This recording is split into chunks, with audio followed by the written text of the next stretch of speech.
قال يا إبليس ما لك ألا تكون مع الساجدين قال لم أكن لأسجد لبشر خلقته من صلصال من حمأ مسنون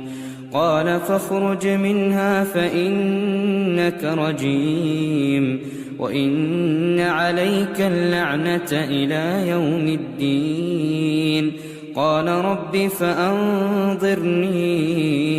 إلى يوم يبعثون قال فإنك من المنظرين إلى يوم الوقت المعلوم قال رب بما أغويتني لأزينن لهم في الأرض ولأغوينهم أجمعين إلا عبادك منهم المخلصين.